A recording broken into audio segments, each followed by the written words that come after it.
Oh, sorry.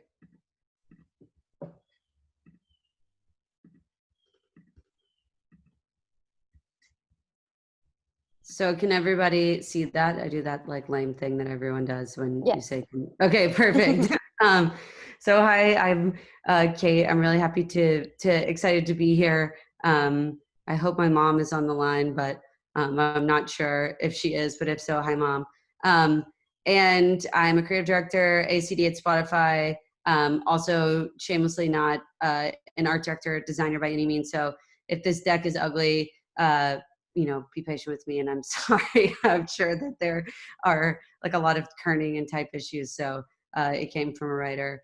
So I just wanted to say that my mom actually texted me earlier at 12 p.m. today, and she said, "I hope you're crushing your panel," which was like 2 hours early. So she had no idea when it was, but she hopes I'm doing a good job. So here's the hoping that at the very least today is like somewhat valuable to anyone that's here, even if it's just one person. So I've definitely been around the ad block.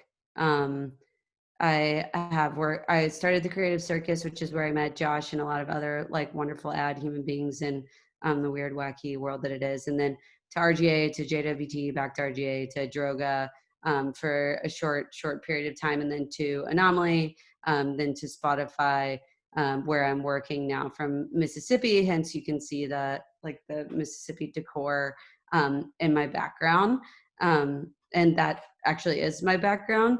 And then I've worked on a whole lot of brands. I worked on a whole lot of brands, Nike, Vitamin Water, Puma, Samsung, Schick, Verizon, Sprint, Jet, Converse, Weight Watchers. Then I burned out for a while to Spotify, and they've all been my day job, and to a certain degree, what is my job. But I think that I can't ever really experience like full creative joy from my job. And I don't really think anyone can. So I really try to like separate and take time to make sure that I'm doing things that really fulfill me as a person and me as a creative, because I think it's hard when your hobby is also your job, and it's really hard to take the pressure off yourself of how do you identify a side project, and how do you identify something that you want to take part in, but relinquish that sort of like inner monologue and inner feedback in your head to say like, this doesn't necessarily have a KPI, like the KPI of this experience is for you to truly be happy. So that's something I've really worked on throughout the years. And I think I have a little bit of a like spill on some of the ways that I've accomplished that. So I really hope that this is not boring. Maybe do that. Yeah, perfect. So I really hope that this is not like a boring experience for you. So even if it's like one person here, which it may be, who knows, but my biggest fear today is like truly wasting your time or your money. So what I'm going to try to do is like be as open and honest as possible. And if you get nothing from this presentation, there's a full money back guarantee from me myself. So truly Venmo request me if whatever you paid to get here, if you don't find this valuable in any way. Oh no, there we go. So just some structure stuff. So I structured the deck in a way that like I see as the process of like getting to a side project, and I'll explain a little bit more what that means. So first, I'm calling it like the scene. So this is sort of like the scene of the crime in terms of like when the side project hits your brain.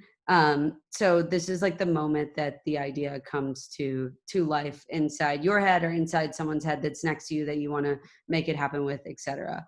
And then there's what I'm calling the stick. So the stick is like the most important part of the process in my mind. So the stick is like when an idea enters your brain and it's stuck there, and in order to get it out, like the only way to get it out of your brain is to make it. And I think we all have like ideas that are stuck in our head right now, and I think there's times and places for all of them. But I think as a creative, at the end of the day, like plenty of ideas sort of run through our brains, both like side projects or even ideas for brands. And I think often, the ones that you want to move forward with, or the stuff that you feel most passionately about, is the stuff that's sort of stuck in your brain, for lack of better words. And then obviously, what is the side project, what it comes to be. I particularly love the side project that this guy is working on. All of my like photography in here is just like bad stock photography. So yeah, so actually what this side project turns out to be. And then lastly, the summary. So this is just hoping that I give you something that side project gave to me in terms of words of wisdom or advice or learnings from whatever it is that I had done. So here, without further ado, here is some work. So my first side project that I wanted to talk to you about today is sort of setting the scene. So it was actually 3 days after President Trump was inaugurated that senior advisor Kellyanne Conway was quoted using the terms "quote unquote" alternative facts to defend the mistruths put forward by the Trump administration. So obviously that was ridiculous. His whole presidency has been like a bit ridiculous, not even a bit, but I'm not going to get into that. I think just particularly on this project, the term alternative facts really came out as something that like stuck in our heads as something that was like just this ridiculous concept. So a group of us were at work, probably drinking, like discussing the idea of, true or false, or true or alternative facts, and really what that could mean. So the stick is when somewhere inside of that conversation, we started sort of riffing a card game called Alternative Facts. And the momentum was sort of building right then and there. And because the momentum was there, I think we wanted to just like kind of like shoot all of our shots, for lack of a better word. So Gus Cook, who is now a GCD at RGA and was at RGA at the time, is a very talented designer, and he had just shown me that he had designed the Budweiser bottle and can, and that there was like, I don't know, I'm going to misquote this, well, I'm not alternative fact this, but I think there was like maybe 50 or like 100 typefaces on the bottle of all like all inspired by like American typography. So we felt like if there was anyone to be able to design the game, it would be him. So we shot him an email actually that night, and he shot us one back either that night or that morning, and he was in. So I guess the stick to that point is like someone else was involved that was like willing to also work. And we knew that we were moving forward and the ball was going to be running. So 10 days later, we had written, designed, manufactured, and distributed the card game Alternative Facts. This is all the hoopla that's like, oh, all these people loved it. But I think most importantly, I think I loved making it. And I loved the people that I made it with, and it was really fun. And I don't think we ever knew that it would get picked up by so many people. I think for a little bit of time there, I was like actually worried that we had done something that was like a bit offensive to like the current president of the United States, and who cares now? But like then I was like, can I get arrested for this? So I don't think anyone really knew what the outcome of this was going to be, but the process of making the game was like very creative and very fun. And we actually had to make up the rules, and there's a lot to it. So I am going to play the case study. I don't know that anyone's really seen this case study because I think a creative director gave us advice that it was like so bad that we didn't need to put it on our sites, but I wanted to show it today because I think it's important to just show all the stuff and know that like side projects are, such a shit show in the best sort of way. And you're kind of doing what you need to do to get it done.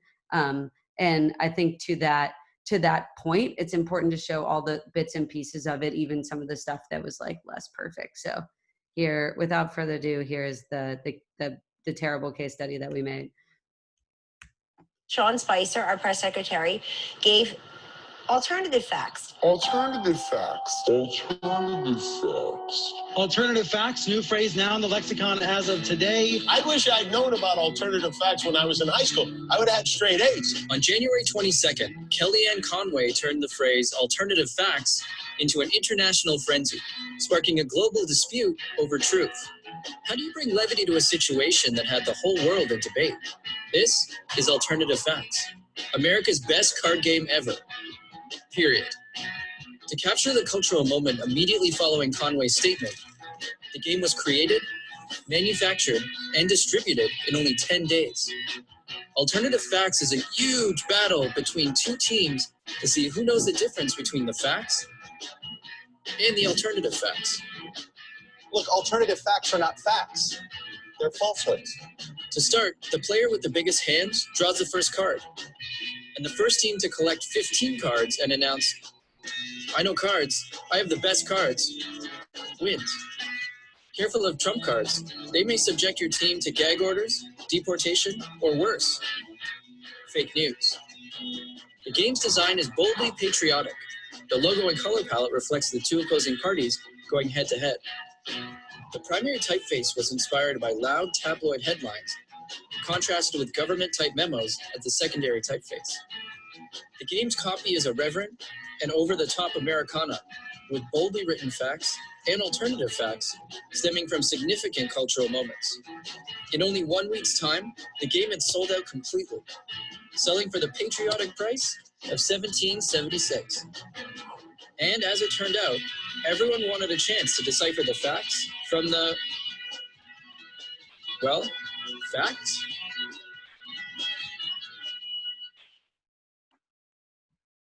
Yeah, so yeah, that's all affects the project. I think in summary, don't underestimate the fact that like a dumb idea can turn into like a fully functioning business extraordinarily quickly. And I think make sure that everyone is sort of aware of their roles and responsibilities, because I think some people just love to make the project, but then when 1,000 people buy 1,000 card games that we have to ship across the U.S., you're kind of looking at each other and being like, okay, so how do we ship 1,000 card games? So yeah, I think understand the product that you're making, and then understand that there's more to it than just like the ideation and the completion of proving that you've made the thing that you've made.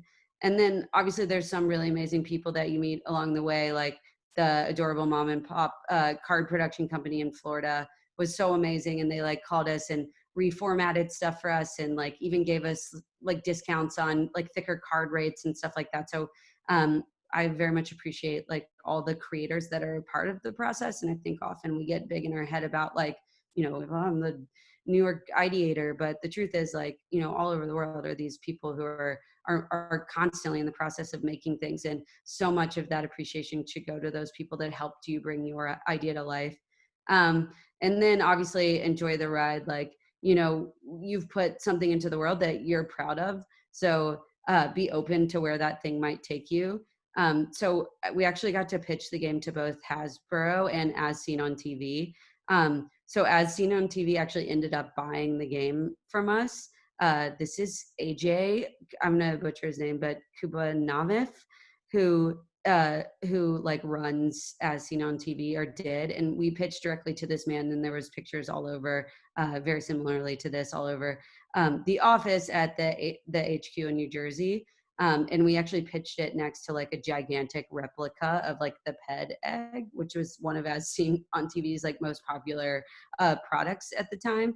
And it ended up going nowhere. We made no money. It was like a totally useless process, but I very much appreciate the fact that we got to go there, and that other people were interested in it, and like even arguing about like 1%, no, we want 2%, was like such an eye-opening experience, for me, about like how to even, value yourself and your own worth and the worth of the product that you had created. And I think we all had to grow up very quickly to do that. So big shout out to Sam Farnham, Gus Cook, Emily Kearns, and Zach Roy, who helped me, or we all made this game together. So I want to shout out to all the contributors in that case. So then my next project is, we wanted to do something for Equal Pay Day. And I think when I say we wanted to do something for Equal Pay Day, I think it's just a lot of people that felt like we have all these valuable resources next to us as creative people, especially even when I was at RJ, just because like you had UX designers and people who could code. And but that said, I think we all have really valuable resources next to each other. And it's you don't ever want to underestimate how much those people can help you get the things done that you want to do if they also have the same passions and are impassioned in the same way that you are. So for equal payday, we wanted to do something, which I think we all know what equal pay day is, but we wanted to do something that was like actionable. So we didn't want to only like point out an injustice as it applies to equal pay day, but also like provide some sort of tool that could help enable change. I think at that time we were all like particularly, I think, fed up, a lot of my ad friends, with like awareness campaigns. So then we landed on this stat that was the fact that women are 25% less likely to get a raise than men, but also they're 4 times less likely to ask. So that really stuck out to me personally, because it's like, obviously, yes, we know that women maybe aren't getting raises at the um, quantity that men are, but the fact that we don't feel as comfortable asking for a raise was something that I think in my heart of hearts felt like something that we could attack as a way to help encourage women, and something that women could do themselves to make sure that they get the raise that they deserve. So the stick in this case was, we knew that maybe we wanted to build a bot or like a Facebook Messenger to help women, to encourage them to ask for a raise, but we didn't necessarily want it to sound like a bot, because the information that people, and the conversation that people were having around like their worth and their value and what they contributed to a company is so fucking personal. Like, and I don't think that you want to do that to a robot. So around the same time that, and I think you have to pay attention to all the signs around you, like Gus doing the Budweiser can, and now we're like thinking about equal pay day. And around the same time, myself and account manager Elena I'm always saying her name wrong, Elena, I'll just say, who later ended up helping us make this whole thing possible, had gone to see ad legend Cindy Gallup speak. And that's when we sort of all decided as a group that maybe the bot needed like a badass personality to encourage us to ask for a raise in the way that like a true friend would. So without further ado, that is this side project. Unfortunately, women are 25% less likely to get a raise than men. I'm Cindy Gallup. Message me to get the absolute goddamn fucking shit ton of money that you deserve. Women, speak up. The only people who can make things happen for us is us.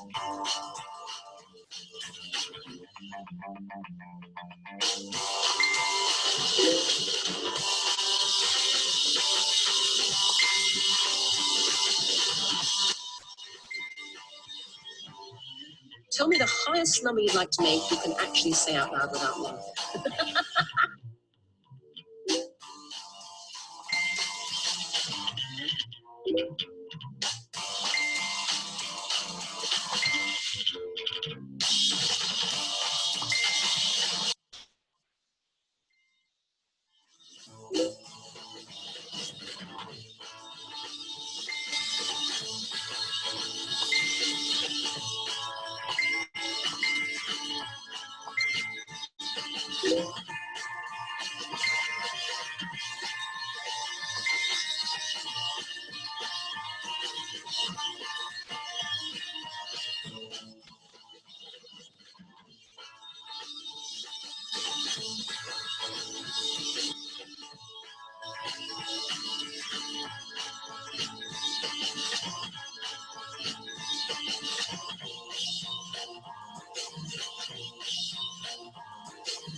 Search at Ask Cindy Gallup on Facebook Messenger. Message me to get the raise you deserve.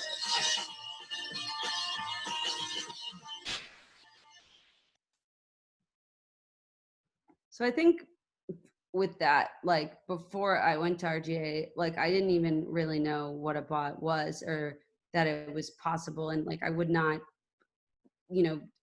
like define myself as a bot like person that makes any sense at all. But I think after my time there, I had written 2 pretty sort of benchmark and successful bots for RGA. So I just don't want anyone to ever like limit their abilities because they don't necessarily like think it's something that they can do. I just feel like you take it on and you do it, and then at the end you've done it, you know, and you kind of make your way through the process as hardworkingly as you can. But I think one thing specifically about this is obviously I was writing in someone else's tone, which is Cindy Gallup, who has a very sort of definitive one. But one of the things that we realized as we were creating the process of the bot is that, and we were doing this a lot of like late night hours and sort of on the side or like in between meetings or, you know, during the weekends, et cetera. And we had Cindy Gallup's voice in there, but we had like no actual data.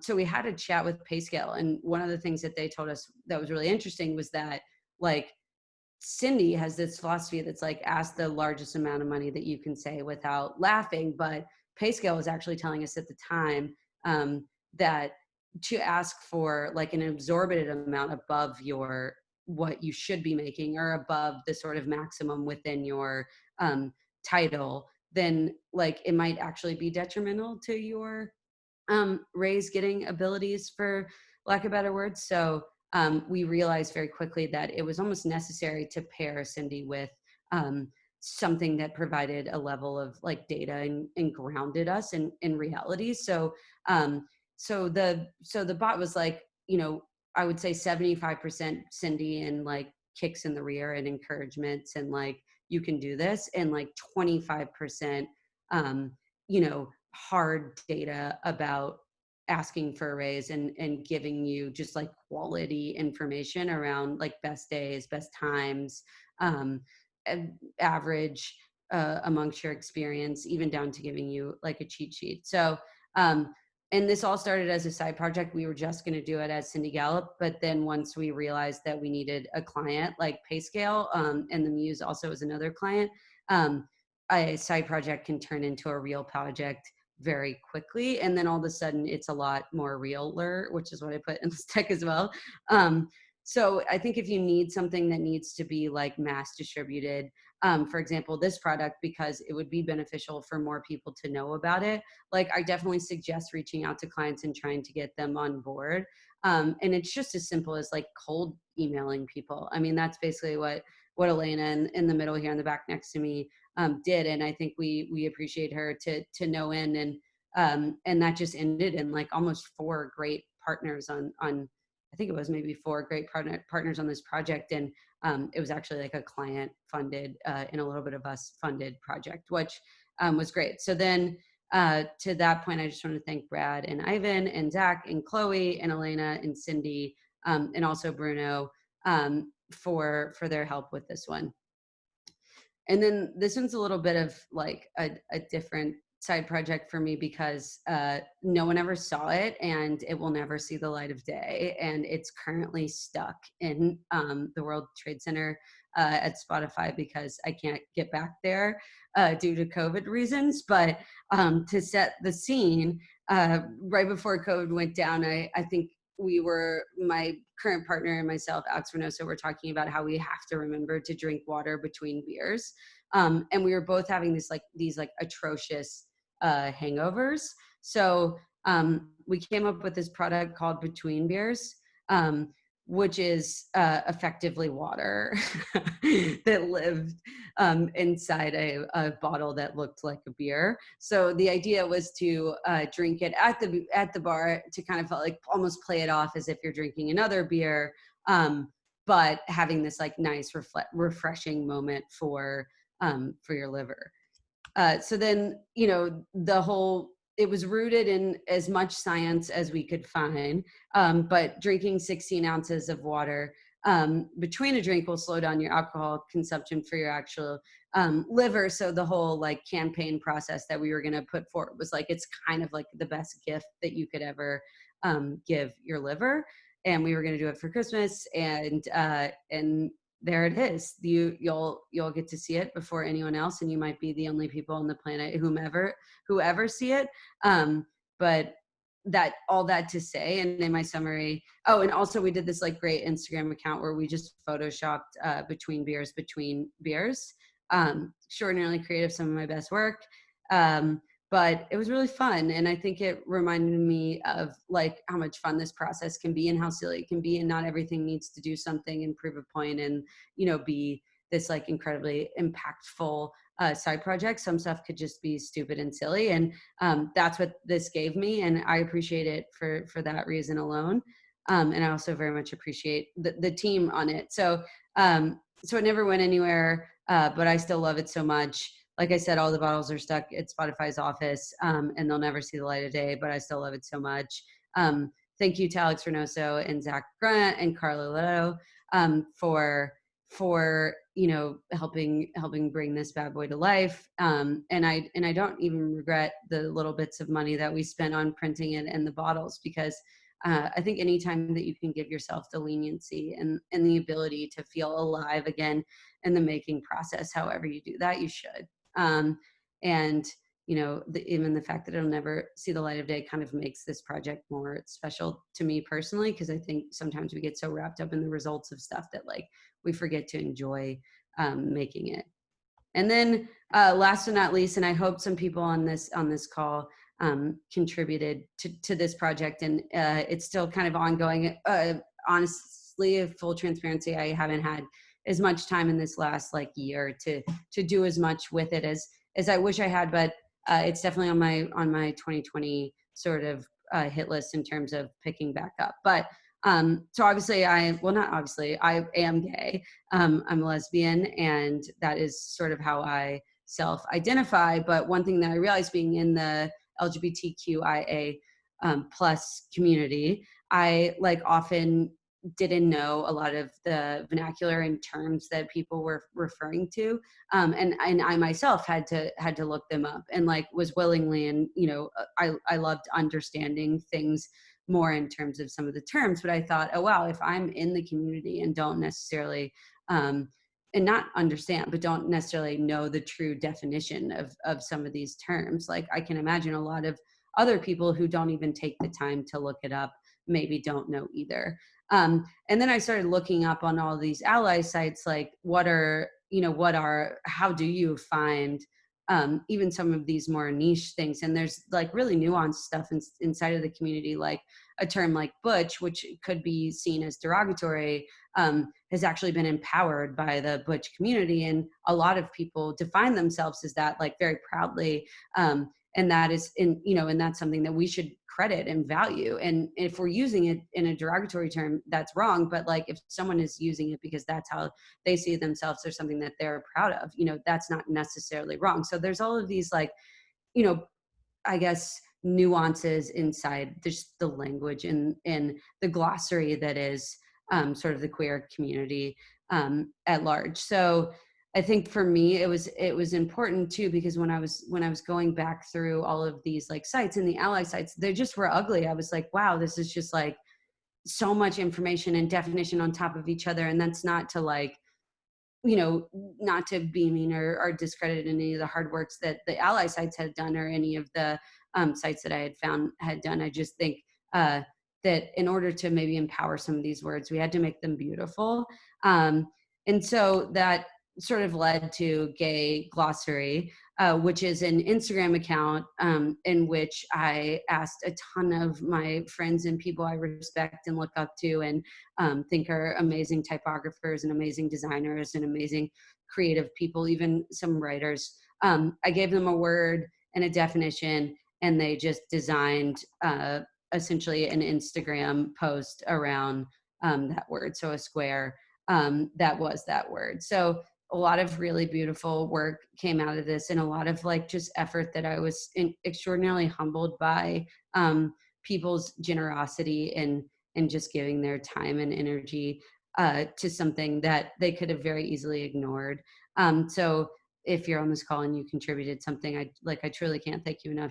Thank you, seriously. And it was such a joy for me to see it all come together. And I hope to do it even more justice in 2021, but I don't always want to rely on people to give me their artwork for free. So I'm trying to figure out a way to essentially pay for it, because I do believe that everyone should be paid for their art. So that is beside the point, but that's something that I'm working on 2021. But so essentially you would click into a post, and that's where it was defined for you. And I looked through like a lot of different sites, and even tried to identify sometimes when something was used as slang, so that, you know, the onlookers knew that, or anyone who was looking at the site as a tool to better understand some of these words, knew that, you know, it wasn't necessarily a word that they should take lightly or say lightly.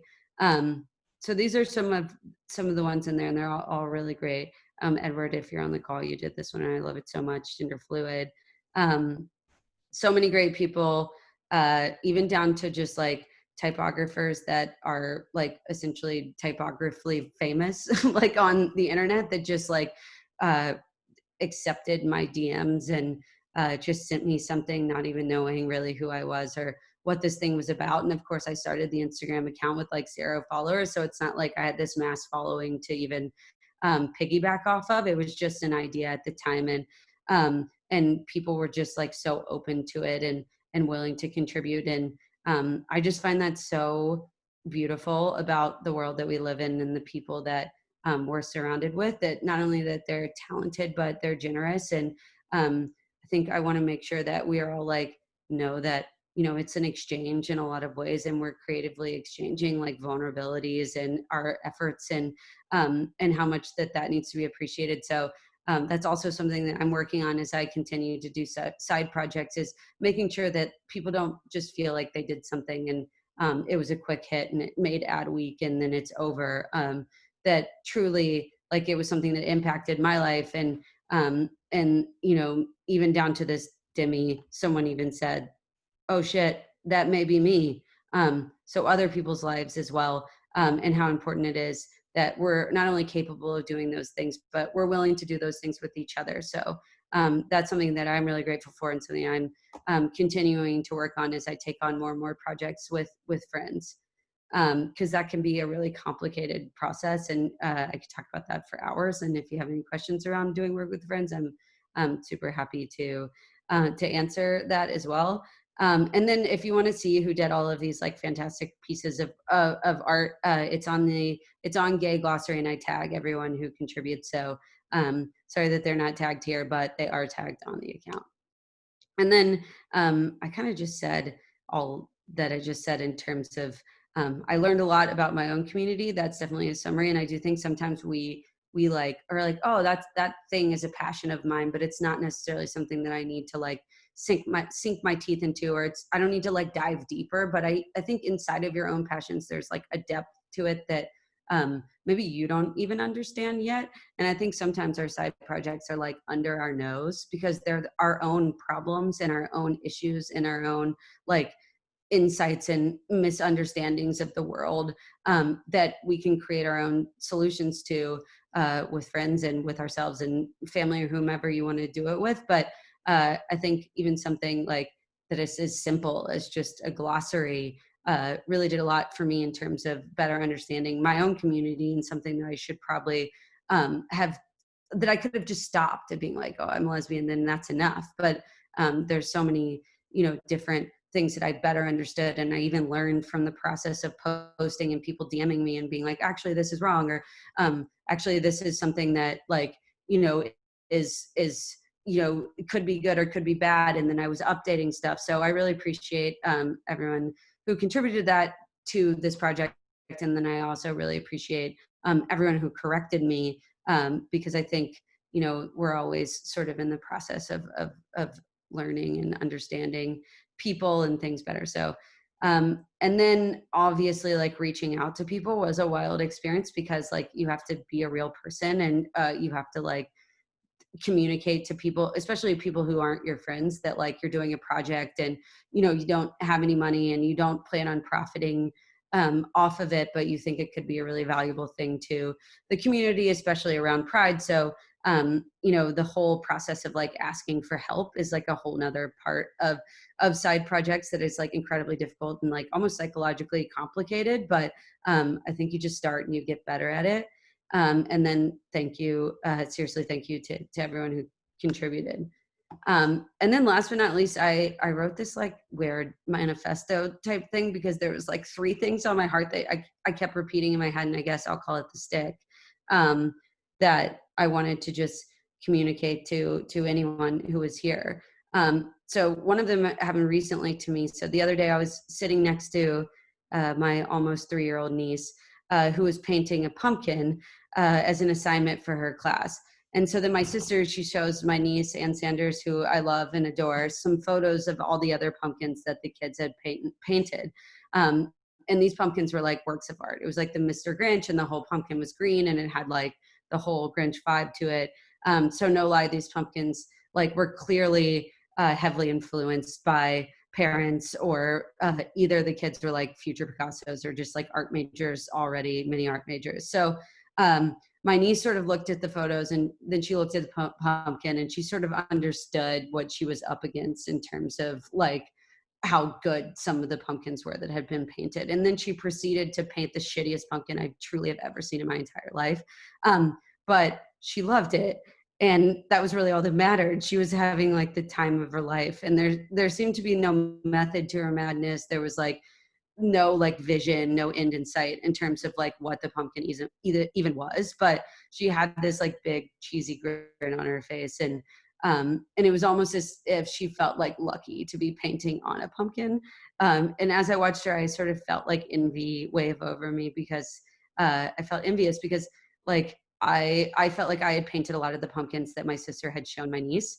And I don't know that I'd ever felt the joy that my niece was feeling painting this shitty thing that she was painting. And I reminded myself that like, we're so lucky to be able to do what we do. And we're so lucky to paint pumpkins. And she was so lucky that day to be able to paint her pumpkins. And I'm so grateful for my ability to do what I do. And I'm so grateful to be able to do it around so many people who are also talented, and not to say that I'm talented, but who are talented, and, and I respect and look up to and am inspired by every day. So I guess like if I'm not actually enjoying painting the pumpkin, then like what is the fucking point of doing it? So I keep coming back to this place of like, you have to like it. You have to love making the thing that you're making.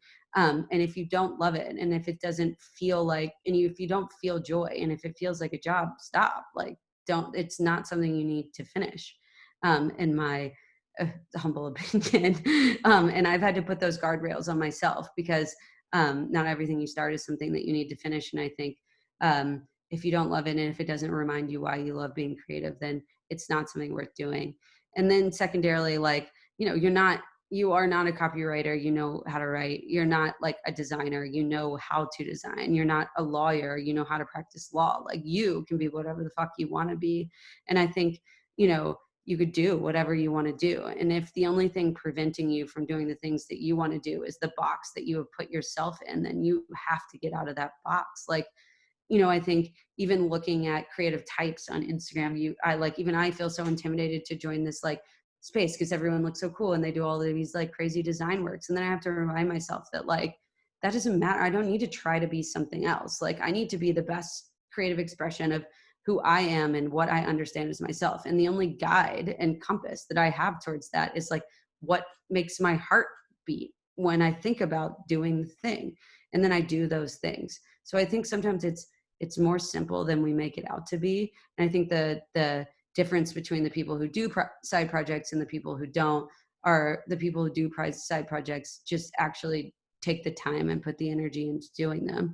And then lastly, and they believe that they can, which they're like is, you have to like believe that you can accomplish the little like weird thing that you're about to take on.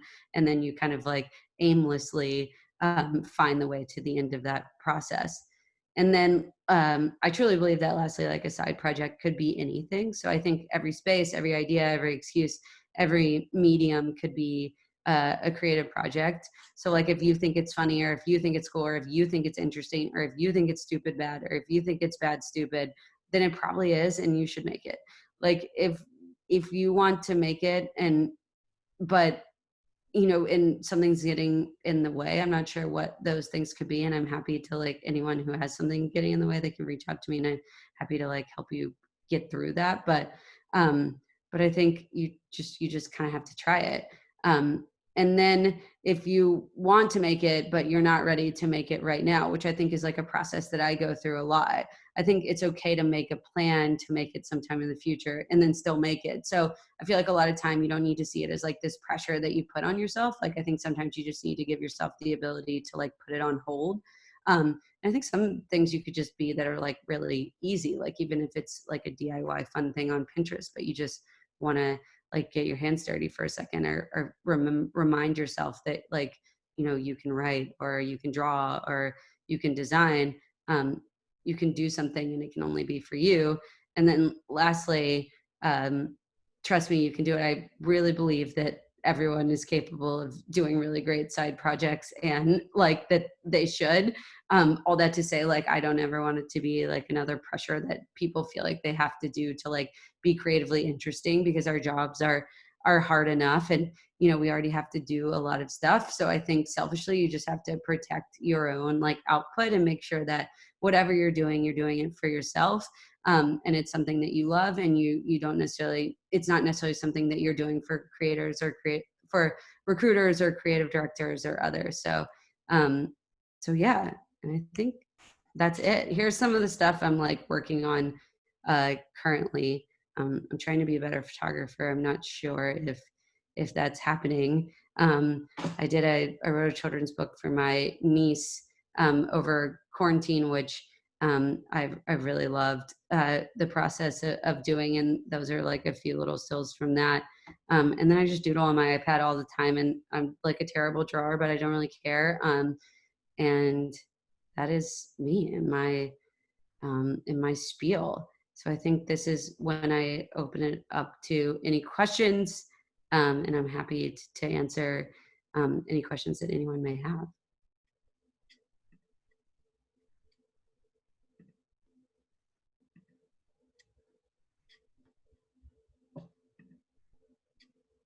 Hey, I do have a question. Sure, yeah. How do you start the side project? Like, do you usually just literally what comes to mind, or like you sit down and then you brainstorm with yourself? Because I love side projects and I only created one that went well, but like I want to start more. So what's your process? Of just actually starting. Yeah. I think I sometimes just start stuff and like see how far I get. I know that's terrible advice, but like I think the biggest barrier is just the beginning. And I think if you get into it and you feel like maybe it's not like, I don't think everything needs to be done in like a week, you know, like I think we put these really unrealistic timelines on ourselves, or we have these insane expectations as it relates to like what the outcome of the project should be. But, you know, I spent like 2 weeks on my Halloween costume just to make it look like Can you share what's it gonna be? no, but I'm just saying that like and the amount of effort that I put into that was crazy, and I'll call that a side project, you know. So I think one, being open with yourself about like any and all creative output can be considered like a project. It doesn't need to like go into your portfolio to be considered like a creative piece. And then secondarily, like being okay to start and stop and have some fails, or like get halfway through something and, you know, and not feel like it's where it needs to be and revisit it or whatever. So I think, that said, I will say having like a great partner or people with you is like a really valuable asset to help you stay motivated, because there were times like in a lot of these projects that I showed today that I wanted to stop, you know, that where other people picked up the ball. But I think even if you're doing it by yourself, you could still find that support in your creative, you know, collective and friendships, and just showing it to them. And they may give you an idea that like kind of re-sparks your creativity on the process. So I think just being open with people about what you're doing and that you need help, and that, you know, you're kind of unmotivated, and they can give you that, you know, steer you in the right direction. Yeah. No, that's amazing. Thank you very much. I think we got a question. What's your next big side project you're the most excited about? Well, I want to do this. Share. Well, I want to do this like documentary about my grandfather, that is like all exaggerated. So my like this South is like obsessed with exaggerating stories. And my grandfather has like this very storied life that like I have no idea whether or not it's true. And my dad keeps telling me all these stories about him, and they happen all the time. And I'm like, there's no way that happened. Like, it's not even like he almost bought Elvis's, he was in a bidding war with Elvis's house, that with Elvis. And I'm like, no, he wasn't. Like, they live in Arkansas. Elvis was in Memphis. Like, it doesn't make, so I think I'm sort of obsessed with doing the idea of like Southern oratory, like embellishments, and telling a story about my grandfather from the perspective of like how much of it is true and how far can we push the stories told from the people who tell me the stories all the time, which is my parents and their friends, who have like almost made a legend out of this completely ordinary grandfather of mine. So that's something that I'm working on now. It's just like a really delicate line to like not make fun of anyone, specifically like Yeah. my incredibly Southern roots. So I'm just right now like trying to figure out the tone No, of it. that would be amazing. I'm excited to see that. Got two more questions. Do you think a hobby can become a side project without spoiling, he said wrong word, the hobby and the creativity, fulfillment, joy it brings? And I guess if we're like defining side project as something that you use as like a self-promotional piece, like for sure, but I'm not sure that like, I think a hobby can be a side project if you don't feel the need to explain it in the way that we explain our jobs. Like, if that makes sense. Like for me, I just want to show someone like I did it, that like I even show stuff to my parents all the time that I did like today, and they're like, I don't get it. And I'm like, I don't care. Like so I That think happens to as me long as too. you sort of like maintain the separation between like controlling your expectations from how other people feel about it, and like know that it's just something that you want to share with the world because you yourself are proud of it, and you don't really care how the rest of the world feels about it, then it, to me, it maintains its purity as a hobby. Awesome. You got more questions coming your way. Have you done any work for Spectrum at Spotify? I love your gay glossary side project. Spectrum is in like the yeah, the ERG. Yes. ERG is the employee resource group. Sorry, that's like EOD acronym. Yeah, so I just did some of their more recent pride work that I myself am really proud of. And I think like finding those little pockets inside of every company that you work for, every agency that you work for, even if you're creating your own, like I think makers recognize each other. Like I think you find people and you're like, oh, like that human's down to dance. Like they're gonna go, do this weird thing with me and we'll figure it out. And I think that's incredibly valuable because there's so many bullshitters in our industry. It is wild. I'm like all the time, I'm like, beside myself how some people get to where they get. But I think the makers share this like really amazing common denominator in the fact that we actually get to do the things that we love to do, and we are like touching them and making them and molding them and editing them and making decisions. So I think there's a bond there. So pay attention to the people at your own agencies that you've been at, or at your own companies, who are like makers and who doers, like people who get shit done that you like respect and value, and then like go revisit those relationships later. And if you ever need something, you almost have this like, you have this group, this arsenal of creative people. And I don't believe that those people will just need to be like actually like a titled creative, but you have this arsenal of humans who are capable of making and doing and want to get fun, awesome, silly, whatever shit done.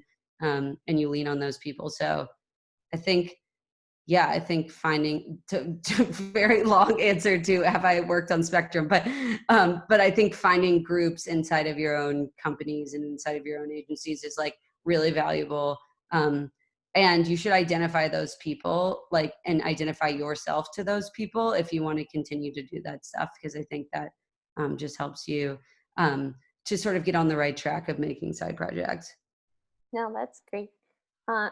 One more question. What is the best way to turn a side project into your everyday project lifestyle, career? Sorry if you covered this early on. I was a few minutes late to the party. So to turn a side project into a Yeah, career. Oh my God. I think about this all the time. Like me that. too. Well, I think like I feel like you'd know if it was the one to turn into a career. So to me, I haven't stumbled across anything that I like am impassioned enough to do daily. And like I love the ADD-ness of our job. And I love the fact that, one day you're doing out of home and the next day you're doing a film and the next day you're doing a site experience and like we get to sort of flex all of these different creative muscles. In the same, in like sort of large period of times or short period of time. So I think for me, like that's something that's really valuable to me as a creative. Like I haven't figured out the thing that I want to do yet consistently, but I think if whomever is asking this question, if you have figured that thing out, it's just like you already probably know it. Like, and the question is just like, what are you willing to give up to pursue that thing wholeheartedly? I don't know. I like currently I'm sort of in this place where I'm like, why don't I try a few things and see if anything like sticks in terms of stuff that like maybe I'd want to do more full time or figure out that is more for full time. So it's shocking to know what you can do in a day or I know. a week if you really put your mind to it. Wild. So if you want to have two jobs, maybe do that. But yeah, so I think if you're passionate enough about the thing, then you can make it a career. Awesome. And now the last question we have, could you talk a little bit about the production process for alternative facts? How did you source a manufacturer who could produce it so quickly? And how many sets did you actually produce? That's a good question because I love that.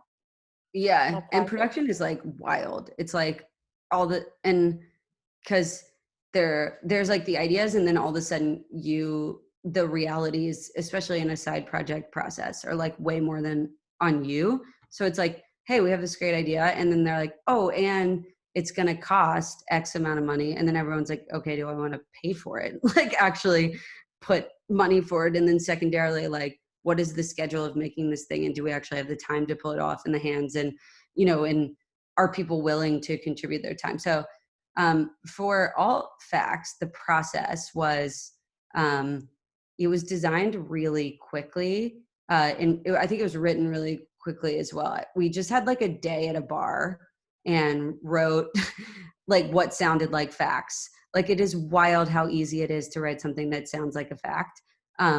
So on this day, or like in some countries, like it is very easy to play something off as a fact. So we wrote the facts, and then I think we had like 27. We wrote the alternative facts, so we had like 27 alternative facts and 26 actual facts that we sourced and selected. And then Gus designed the game, I think like in 2 days. And then we like just called a bunch of card making shops, and Gus specifically talked a lot to the place in Florida. And like by the end of it, I think they were both in love with him. Like the actual couple like loved him. And then I think in terms of when we put what we put live on the site was comps of the cards, and we sold them like maybe a week before we had them, if that made sense. And then we shipped them the minute we got them, like the day we had them. And then we made 1,000 and we sold all 1,000. Oh, wow. That's a lot. Yeah. So that, and then we all split the cost of Amazing. that. And then I think whatever we made in making the game paid off just the cost of That's really manufacturing good. it. Yeah, see, that's what I like about side projects, when you actually like, you can like craft something and then you watch it from beginning to end. Because usually, like, we usually do things digitally, but then when you actually make a piece, it's really cool. Oh I yeah. like that. Yeah, I mean, Gus was like, as a Gus cook, y'all should look up his work, Augustus Cook. But yeah, I think the like packaging element of that, like he was specifically good at, and he had already done a lot of packaging like projects. And then I wrote a majority of the copy. In terms of even writing the rules of the game was kind of wild, but I can because we imagine. wrote it in like Trump speak. So almost every part of that process was like extraordinarily creative, but But yeah, so it was relatively quick, but I think we knew that we had to just get it out because there was no way we were going to get any press if we were like past 2 weeks of when she said it, because it was going to be kind of old news. So I think just being up against the clock made a lot of the decision making much easier in terms of because we were like, well, whatever's the quickest and it's fine, and then it ended up working out. So I'm thankful for that. That's awesome. Well, we're gonna answer 2 more questions and then we can wrap it up for today. Do you ever get attached to side projects where you want to see it grow more? When do you know how to wrap it up and close the side project? Close it. Yeah, do you ever get attached so badly that you want it to grow more? And then if not, how do you know when to let go to wrap it up? Yeah, I mean, I think I like the way that I like to think about side projects, or the way that is the same way I like to think about like a brief in terms of like my actual job. So I kind of present it to myself in that way, like it's a card game. We have to finish it in 10 days. We're going to, we're going to try to finish it in 10 days. We're going to manufacture it. And I mean, we're going to ship it out whenever we get the cards, and then we're going to be done with this thing. And that's the kind of end of that. So I think for me personally, like I like to already bake that end in sight into a lot of the stuff that I ideate, just because I know on a personal level, I'm just not in a place to be able to commit to something long term. And also I just think if I was doing something every day, I'm not sure I would call it a side project, if that makes sense. Like there are things that I do every day in my own life that are creative that I wouldn't put in this deck as a side project, because that's just a part of who I am and a part of like my own output. But I think specifically when I look at like actual projects that I complete, I'm like, I give myself a sort of beginning and ending, and, I attempt to get press, or I attempt to like put it out there in ways that I think would be fun, or people would appreciate, or or even like keep it to myself. If that's sort of the route that whatever project needs to take. And then, and then I just let it go, just on to the next one. I love that. Your side project. So I love that. Yeah. Are there any personal stories you received regarding the salary bot? Yes.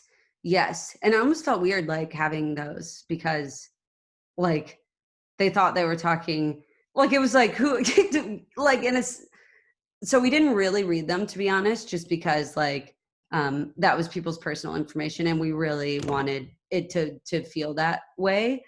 So basically a lot of the feedback that we sourced from the project was just sourced on social, and how when we're talking about the bot on social. So but I have heard personal stories like from people who used it, or from social. But I think the most important in that process was the fact that it was like, it did feel like, in every sense of the word, a private conversation between like two females, and one was a mentor and one needed advice, and we tried to respect that privacy in every way possible. But a lot of positive feedback from people on social media, so that was nice. Yeah, I remember when I saw that project, I was like, that's freaking cool. They got Cindy to participate on the project. I know, she is. She's like the god.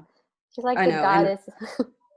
I know. Also, one thing I will say about that, like that I think is really valuable about her, that I feel like we've lost in our industry, is like, because Cindy Gallup is her own brand and she doesn't actually work for an agency, she's capable of like being a female leader. And I think in a way a lot of other female leaders aren't capable of being, because they are female creatives, but they also work for a company.